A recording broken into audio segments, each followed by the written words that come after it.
মেথি শাক ভাজি।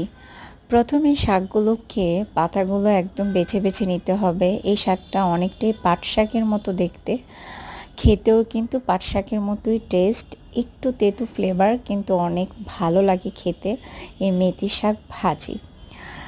প্রথমে শাকগুলোর পাতাগুলো ডোকা থেকে আলাদা করে নিয়ে দেন ওয়াশ করে তারপরে বেশি করে রসুন পেঁয়াজ ভেজে একটু ব্রাউন কালার হয়ে আসলে শাকগুলো দিয়ে দিতে হবে, তারপরে ঢেকে দিতে হবে।